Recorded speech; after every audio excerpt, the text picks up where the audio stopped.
ನಾನಿವತ್ತು ವೆರಿ ಸಿಂಪಲ್ಲಾಗಿ ಮಸಾಲ ರೊಟ್ಟಿನ ಯಾವ ಥರ ಮಾಡೋದು ಅನ್ನೋದನ್ನ ನಿಮ್ಮ ಜೊತೆ ತಿಳಿಸ್ಕೊಡ್ತಾ ಇದ್ದೀನಿ. ನಾನು ಫಸ್ಟಿಗೆ ಒಂದು ಬೌಲ್ಗೆ ರವೆ ಹಾಗೂ ಮೈದಾನ ಹಾಕ್ಕೊತಾ ಇದ್ದೀನಿ. ನಂತರ ಇದಕ್ಕೆ ನಾನು ಒಂದು ಸ್ವಲ್ಪ ಕೊತ್ತಂಬರಿ ಸೊಪ್ಪು ಹಾಗೆ ಹಸಿಮೆಣಸಿನ್ಕಾಯಿನೂ ಕೂಡ ಸೇರಿಸ್ಕೊತಾ ಇದ್ದೀನಿ.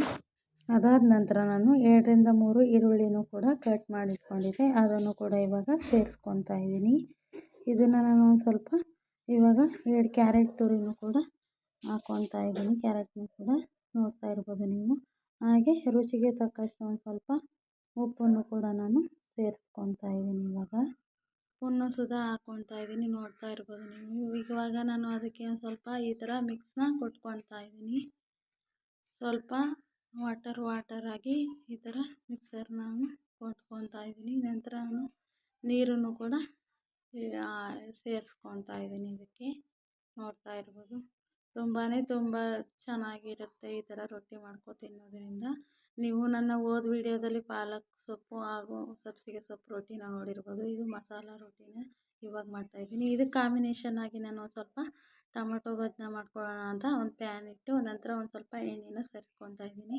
ಇದಕ್ಕೆ ಸಾಸಿವೆ ಕಡಲೆಬೇಳೆನ ಹಾಕ್ಕೊತಾ ಇದ್ದೀನಿ. ನಂತರ ಕೊತ್ತಂಬರಿ ಸೊಪ್ಪು ಹಾಗೂ ಕರಿಬೇವು ಬೆಳ್ಳುಳ್ಳಿನೂ ಕೂಡ ಸೇರಿಸ್ಕೊತಾ ಇದ್ದೀನಿ. ನಂತರ ಹಸಿಮೆಣಸಿನ್ಕಾಯಿ ಈರುಳ್ಳಿ ಇದನ್ನು ಚೆನ್ನಾಗಿ ಎಣ್ಣೆಯಲ್ಲಿ ಫ್ರೈ ಆದ ನಂತರ ನಾನು ಇದನ್ನು ಚೆನ್ನಾಗಿ ಎಣ್ಣೆಯಲ್ಲಿ ಫ್ರೈ ಮಾಡ್ಕೊತಾ ಇದ್ದೀನಿ. ನೋಡ್ತಾ ಇರ್ಬೋದು ನೀವು. ತುಂಬಾ ಚೆನ್ನಾಗಿರುತ್ತೆ ಟೊಮೊಟೊ ಜೊತೆ ಕಾಂಬಿನೇಷನ್ ಈ ರೊಟ್ಟಿಗೆ.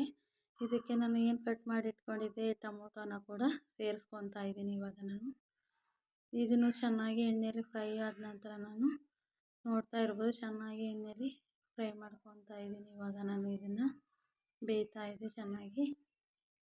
ಇದಕ್ಕೆ ಒಂದು ಸ್ವಲ್ಪ ನಾನು ಒಂದು ಚಿಟಿಕೆ ಆಗೋಷ್ಟು ಅಡುಗೆ ಅರಿಶಿನನೂ ಕೂಡ ಸೇರಿಸ್ಕೊತೀನಿ. ನೋಡ್ತಾ ಇರ್ಬೋದು ಒಂದು ಚಿಟಿಕೆ ಆಗೋಷ್ಟು ಅಡುಗೆ ಅರಿಶಿನ ಕೂಡ ಇವಾಗ ಸೇರಿಸ್ಕೊತಾ ಇದ್ದೀನಿ. ಇವಾಗ ನಾನು ಇದನ್ನು ಕೂಡ ಎಣ್ಣೆಯಲ್ಲಿ ಒಂದು ಸ್ವಲ್ಪ ಈ ಥರ ಫ್ರೈ ಮಾಡ್ಕೊತಾ ಇದ್ದೀನಿ. ತುಂಬಾ ಚೆನ್ನಾಗಿರುತ್ತೆ ರೊಟ್ಟಿ ಕಾಂಬಿನೇಷನ್ ಆಗಿ ಇದು. ಎಲ್ಲ ಹಾಕಿ ಚೆನ್ನಾಗಿ ಕುದಿದ ನಂತರ ನಾನು ರುಚಿಗೆ ತಕ್ಕಷ್ಟು ಉಪ್ಪನ್ನು ಕೂಡ ಸೇರಿಸ್ಕೊತಾ ಇದ್ದೀನಿ. ನೀವು ಕೂಡ ಮನೇಲಿ ಒಂದ್ಸಲ ಟ್ರೈ ಮಾಡಿ ಯಾವ ಥರ ಬಂತು ಟೊಮೊಟೊ ಗೊಜ್ಜು ಅಂತ ನನಗೆ ಕಮೆಂಟ್ ಮೂಲಕ ತಿಳಿಸಿ. ಹಾಗೆ ಯಾರೆಲ್ಲ ನನ್ನ ಚಾನಲ್ನ ಸಬ್ಸ್ಕ್ರೈಬ್ ಆಗದೆ ನೋಡ್ತಾ ಇದ್ದೀರಾ ಬೇಗ ಸಬ್ಸ್ಕ್ರೈಬ್ ಆಗಿ ಹಾಗೆ ಅಲ್ಲಿ ಬರೋ ಬೆಲ್ಲೈಕನ್ನ ಕ್ಲಿಕ್ ಮಾಡಿ. ನಾನು ಯಾವುದೇ ವೀಡಿಯೋ ಹಾಕಿ ಫಸ್ಟ್ ನೋಟಿಫಿಕೇಷನ್ ನಿಮಗೆ ಬರುತ್ತೆ. ಫೈನಲಿ ಟೊಮೊಟೊ ಗೊಜ್ಜು ರೆಡಿ ಆಯಿತು.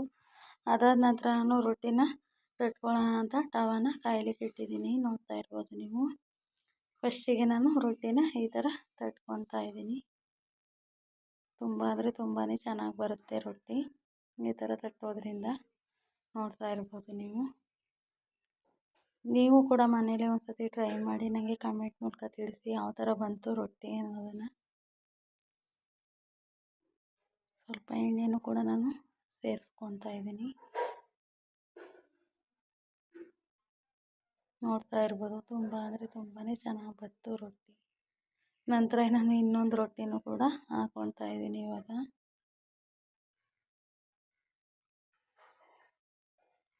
ಒಂದು ಸ್ವಲ್ಪ ನೀರನ್ನು ಕೂಡ ಈ ಥರ ಚಿಮ್ಸ್ಕೊಳ್ಳೋದ್ರಿಂದ ರೊಟ್ಟಿನ ಚೆನ್ನಾಗಿ ಹದವಾಗಿ ಬರುತ್ತೆ ಅಂತ ನಾನು ಈ ಥರ ಮಾಡ್ಕೊತಾ ಇದ್ದೀನಿ. ನೋಡ್ತಾ ಇರ್ಬೋದು ನೀವು. ಸೊಪ್ಪನ್ನು ಕೂಡ ಸೇರಿಸ್ಕೋಬೋದು, ಆದರೆ ಬಟ್ ನಾನು ಸೊಪ್ಪನ್ನ ಹಾಕಿಲ್ಲ, ಕ್ಯಾರೆಟ್ ತುರಿನ ಹಾಕ್ಕೊಂಡಿದ್ದೀನಿ. ನೀವು ಕೂಡ ಮನೆಯಲ್ಲಿ 2 ಥರ ಸೊಪ್ಪಿದ್ರೆ ಹಾಕ್ಕೊಂಡು ರೊಟ್ಟಿನ ಮಾಡ್ಕೋಬೋದು. ತುಂಬಾ ರುಚಿಕರವಾಗಿರುತ್ತೆ. ನೋಡ್ತಾ ಇರ್ಬೋದು ಫೈನಲಿ ಈ ಥರ ಬಂದಿತ್ತು. ಇದಕ್ಕೂ ಕೂಡ ನಾನು ಒಂದು ಸ್ವಲ್ಪ ಎಣ್ಣೆನ ಮೇಲ್ಗಡೆ ಸೇರಿಸ್ಕೊತಾ ಇದ್ದೀನಿ.